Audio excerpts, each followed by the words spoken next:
Hello नमस्कार दोस्तों, स्वागत है आप सभी का हमारे YouTube channel defence exam cracker पर। तो बात करते हैं आज के साइंस के कुछ क्वेश्चंस की। उसके बाद हम इसको साइंस को आपको 6 पार्ट में पढ़ेंगे। 2 पार्ट में आपका फिजिक्स और 2 पार्ट में आपका केमिस्ट्री के क्वेश्चंस और 2 पार्ट में आपके बायोलॉजी के क्वेश्चंस को ख़त्म करेंगे। तो बात करते हैं आज के आपके क्वेश्चंस की। तो पहला क्वेश्चन है आपके सामने, आपकी स्क्रीन पर मैं आपको बता देता हूँ। ये रहा आपके सामने पहला क्वेश्चन है आज का। कार्य का एसआई मात्रक है। कार्य का जो एसआई मात्रक होता है वह क्या होता है? ए जूल, बी केल्विन, सी कैलोरी, डी हॉर्स पावर।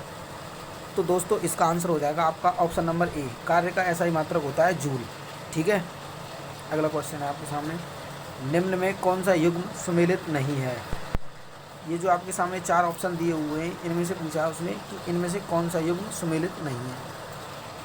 ठीक है दोस्तों, पहला ऑप्शन दिया उसमें माइक्रोफोन ध्वनि ऊर्जा का विद्युत ऊर्जा में, मतलब जो माइक्रोफोन होता है वह ध्वनि ऊर्जा को विद्युत ऊर्जा में कन्वर्ट करता है। ऑप्शन बी लाउड स्पीकर विद्युत ऊर्जा को ध्वनि ऊर्जा में कन्वर्ट करता है। ऑप्शन सी डायनमो यांत्रिक ऊर्जा को विद्युत ऊर्जा में कन्वर्ट करता है। ऑप्शन नंबर डी सितार ध्वनि ऊर्जा को यांत्रिक ऊर्जा में कन्वर्ट करता है। तो इसका आपका ऑप्शन हो जाएगा ऑप्शन नंबर डी सही हो जाएगा। जो सितार होता है वह ध्वनि ऊर्जा को यांत्रिक ऊर्जा में कन्वर्ट करता है। ठीक है, अगला क्वेश्चन है आपके सामने। एक अश्वशक्ति बराबर होता है, एक जो अश्वशक्ति है वो किसके बराबर होती है? 776 वाट के, 740 वाट के, 11,000 वोल्ट के, या फिर नन ऑफ दीज। तो इसका आंसर हो जाएगा आपका ऑप्शन नंबर बी। एक अश्वशक्ति बराबर होती है आपकी 740 वाट की। ठीक है, अगला क्वेश्चन है आपके सामने। न्यूटन के किस गति के नियम से बल का व्यंजक प्राप्त होता है? न्यूटन का कौन सा गति का नियम है जिससे बल का व्यंजक प्राप्त होता है? तो इसका आंसर हो जाएगा आपका ऑप्शन नंबर बी। जो न्यूटन के गति का जो द्वितीय नियम है उससे बल का व्यंजक प्राप्त होता है। ठीक है दोस्तों, अगला क्वेश्चन है आपके सामने। पृथ्वी की सतह से ऊपर जाने पर दाब घटता है, बढ़ता है, अपरिवर्तित रहता है, या उपयुक्त सभी? मतलब अगर हम जैसे मान लिया जाए पृथ्वी से अगर हम ऊपर जाना चाहते हैं, पृथ्वी की सतह से ऊपर जाना चाहते हैं, तो उसका जो दाब है वह घटता है या बढ़ता है या अपरिवर्तित रहता है, या ये कह रहा है ऑल ऑफ दीज। तो इसका आंसर हो जाएगा आपका ऑप्शन नंबर डी, इनमें से कोई भी नहीं है। ठीक है, अगला क्वेश्चन हो जाएगा आपका। सॉरी दोस्तों, मैं इस क्वेश्चन का आंसर आपको बता देता हूँ।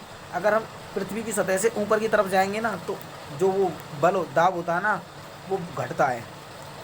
जैसे जैसे हम ऊपर जाते जाएंगे जो पृथ्वी की सतह का जो दाब है वह घटता चला जाएगा। ठीक है दोस्तों, अगला क्वेश्चन है आपका। एक अश्वशक्ति बराबर, ये क्वेश्चन शायद रिपीटिंग में आ गया। ये वाला क्वेश्चन नंबर 6 है आपके सामने। प्रेशर कुकर में खाना जल्दी पकता है क्यों? जो हमारा प्रेशर कुकर होता है उसमें खाना जल्दी पक जाता है अगर हम किसी भी खुले बर्तन में खाना बनाएं, उसकी अपेक्षा उसमें खाना है जल्दी बन जाता है। तो इसका आंसर हो जाएगा आपका option number A. Pressure cooker के अंदर दाब बढ़ने से पानी का क्वथनांक बढ़ जाता है। मतलब अगर प्रेशर कुकर में जो अंदर वो बंद रहता है उसमें जो भाप का जो दाब होता है उसके बढ़ने से पानी का जो वो है ना क्वथनांक वह बढ़ जाता है। तो इसका ऑप्शन हो जाएगा ऑप्शन नंबर ए सही हो जाएगा। ठीक है दोस्तों, अगले क्वेश्चन की तरफ चलते हैं। पृथ्वी के तल का पलायन वेग है। पृथ्वी के तल से अगर हम ऊपर की तरफ जाना चाहें तो उसका पलायन वेग कितना होता है? तो उसका पलायन वेग 9.8 मीटर प्रति second square, 6.4 into 10⁶ metre, 11.2 kilometre प्रति सेकंड, 12.4 किलोमीटर प्रति सेकंड। तो इसका आंसर हो जाएगा आपका ऑप्शन नंबर डी। ठीक है दोस्तों, सॉरी, इसका आंसर हो जाएगा आपका ऑप्शन नंबर सी। बी नहीं, सी होगा। 11.2 किलोमीटर प्रति सेकंड की अगर हम स्पीड से अगर पृथ्वी से अगर हम पलायन करते हैं तो हम सीधे स्पेस में प्रवेश कर जाएंगे। ठीक है दोस्तों, अगला क्वेश्चन है आपके सामने, क्वेश्चन नंबर 8। पानी की बूंदों के गोल होने का कारण है प्लवन, कोशिकत्व, पृष्ठ तनाव, या उत्प्रेक्ष? तो दोस्तों इसका आंसर हो जाएगा आपका ऑप्शन नंबर बी। ठीक है दोस्तों, इसका आंसर आपका ऑप्शन नंबर बी हो जाएगा, पृष्ठ तनाव। पृष्ठ तनाव के कारण जो है जो बारिश की जो बूंदें होती हैं वो गोल होती हैं। ठीक है, अगला क्वेश्चन है आपका। झूला झूलती हुई किसी लड़की की बगल में कोई दूसरी लड़की आकर बैठ जाए तो आवर्तकाल बढ़ जाएगा, घट जाएगा, अपरिवर्तित रहेगा, या ये सभी? तो इसका ऑप्शन हो जाएगा आपका ऑप्शन नंबर सी सही हो जाएगा। ठीक है दोस्तों, इसका हो जाएगा आपका ऑप्शन नंबर सी। अगर कोई भी लड़की उसकी बगल में आके बैठ जाती है तो उसका जो आवर्तकाल है ना अपरिवर्तित रहेगा, ना तो बढ़ेगा और ना ही घटेगा। गर्मियों में लोलक पेंडुलम की लंबाई बढ़ जाने पर उसका आवर्तकाल बढ़ जाएगा, घट जाएगा, अपरिवर्तित रहेगा, या ये सभी। आपने जो लोलक वो देखेंगे, आपने लोलक जो होते हैं पेंडुलम, आपने कोर्ट या कचहरियों में पेंडुलम देखे होंगे, तो ये उसी की बात कर रहा हूँ। उसमें क्या होता है, जो बीच में जो लटका रहता है ना, वो एक बार इधर, एक बार इधर, एक बार इधर, एक बार इधर, ऐसे ऐसे करके घूमता रहता है। अब ये कह रहा है, तुमने देखा होगा गर्मियों के टाइम पे दिन बड़ा हो जाता है, तो उसी कह रहा है कि उसकी लंबाई बढ़ जाती है तो दिन बढ़ जाता है, क्यों, उसका कारण क्या है, तो उसका कारण हो जाएगा आपका ऑप्शन नंबर ए, उसकी जो आवर्तकाल है वह बढ़ जाता है, उसका आवर्तकाल बढ़ जाता है, जिसके कारण गर्मियों का समय भी बढ़ जाता है। तो अगला क्वेश्चन हो जाएगा आपका, अगला क्वेश्चन हो जाएगा आपको दोस्तों, ध्वनि तरंगें हैं अनुदैर्घ्य, अनुप्रस्थ, विद्युत चुम्बकीय, या इनमें से कोई नहीं। तो इसका आंसर हो जाएगा आपका ऑप्शन नंबर ए, अनुदैर्घ्य जो तरंगें होती हैं वह ध्वनि की तरंगें हैं, ठीक है, ध्वनि तरंगें होती हैं। अगला क्वेश्चन है, बहुत ही आसान क्वेश्चन था। अगला क्वेश्चन है आपका, अनुप्रस्थ तरंगें ट्रांजिटिव ट्रांसवर्स वेव्स किस माध्यम में उत्पन्न की जा सकती हैं। जो अनुप्रस्थ तरंगें होती हैं, ट्रांसवर्स वेव्स होती हैं, वो किस माध्यम में उत्पन्न की जा सकती हैं। सिर्फ गैस में, सिर्फ द्रव में, सिर्फ ठोस में, या इन तीनों में उत्पन्न की जा सकती हैं। तो इसका आंसर हो जाएगा आपका ऑप्शन नंबर बी, ये सिर्फ ठोस में उत्पन्न की जा सकती हैं ट्रांसवर्स वेव्स, ठीक है दोस्तों। अगला क्वेश्चन हो जाएगा आपका,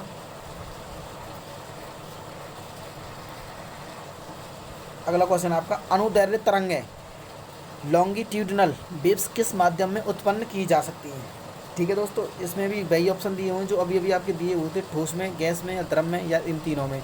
तो उसमें अभी अभी बताया गया था आपका, तो इसका आंसर हो जाएगा आपका ऑप्शन नंबर डी, ये जो होती हैं ये आपकी तीनों में उत्पन्न की जा सकती हैं, ठोस में भी, द्रव में भी, और गैस में भी, ठीक है दोस्तों, ट्रांसवर्सल वेव्स। अगला क्वेश्चन है, आवृत्ति का मात्रक होता है हर्ट्ज, हर्ट्ज प्रति सेकंड, किलो हर्ट्ज, या किलो हर्ट्ज प्रति सेकंड।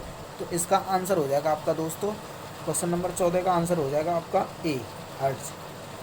हर्ट्ज जो आवृत्ति का जो मात्रक होता है वो हर्ट्ज होता है, ठीक है। अगला क्वेश्चन है आपका, ध्वनि तरंग का वेग सबसे अधिक होता है, ध्वनि की जो तरंगें होती हैं उनका वेग सबसे अधिक कहाँ होता है, ठोस में, गैस में, द्रव में, या फिर निर्वात में। तो इसका आंसर हो जाएगा आपका ऑप्शन नंबर ए, जो ध्वनि की जो तरंगें होती हैं उनका वेग सर्वाधिक ठोस में होता है दोस्तों, ठीक है। अगला क्वेश्चन है,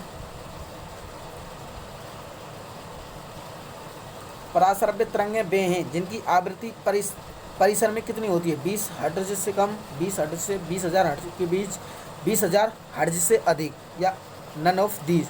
तो इसका आंसर हो जाएगा आपका ऑप्शन नंबर सी, 20,000 हर्ट्ज से जो अधिक होती हैं उन्हें पराश्रव्य तरंगें कहते हैं, ठीक है। ठीक है दोस्तों, इसका आंसर हो जाएगा आपका ऑप्शन नंबर सी। अगला क्वेश्चन है आपके सामने, शुष्क वायु में ध्वनि की चाल है, जो शुष्क वायु होती है उसमें ध्वनि की चाल होती है। तो शुष्क वायु जो है 1,80,000 किलोमीटर प्रति सेकंड, 332 मीटर प्रति सेकंड, 6400 किलोमीटर प्रति सेकंड, या फिर 764 मीटर प्रति सेकंड। तो इसका आंसर हो जाएगा आपका ऑप्शन नंबर सी, 332 मीटर प्रति सेकंड जो शुष्क वायु में ध्वनि की जो चाल होती है वो 332 मीटर प्रति सेकंड होती है, ठीक है दोस्तों। अगला क्वेश्चन है आपके सामने, स्त्रियों की ध्वनि पतली होती है क्योंकि जो स्त्रियां होती हैं आपने अक्सर देखा होगा उनकी ध्वनि बहुत पतली होती है, किस कारण से होती है। स्त्रियों की ध्वनि का तारत्व अधिक होता है, स्त्रियों की ध्वनि का तारत्व कम होता है, स्त्रियों की ध्वनि की तीव्रता अधिक होती है, स्त्रियों की ध्वनि की तीव्रता कम होती है। तो इसका आंसर हो जाएगा आपका ऑप्शन नंबर ए, स्त्रियों की जो ध्वनि की जो तारत्व होता है वह अधिक होता है, इसी कारण स्त्रियों की ध्वनि जो है पतली होती है, ठीक है दोस्तों। अगला क्वेश्चन, मानव शरीर का तापमान होता है, मानव का जो शरीर होता है उसका नॉर्मल टेम्परेचर कितना होता है। तो इसका ऑप्शन हो जाएगा आपका ऑप्शन नंबर ए सही हो जाएगा, 37 डिग्री सेल्सियस, ठीक है दोस्तों।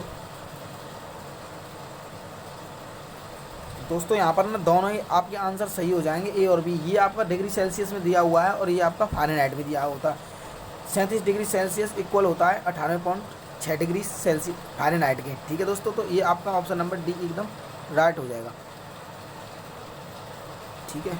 अगला क्वेश्चन है आपके सामने, बहुत ही आसान क्वेश्चन, किस ताप पर पानी का आयतन न्यूनतम एवं घनत्व अधिक होता है, किस पर होता है दोस्तों, 4 degree Celsius, 5 degree Celsius, 7 degree Celsius, या 0 डिग्री सेल्सियस। तो इसका आंसर हो जाएगा आपका ऑप्शन नंबर ए, 4 डिग्री जो सेल्सियस होता है उस पर पानी का आयतन न्यूनतम एवं घनत्व सबसे अधिक होता है, ठीक है दोस्तों। अगला क्वेश्चन है आपके सामने, निम्न में से किस पदार्थ की विशिष्ट ऊष्मा सबसे अधिक होती है, बर्फ, बालू, पानी, या फिर लोहा।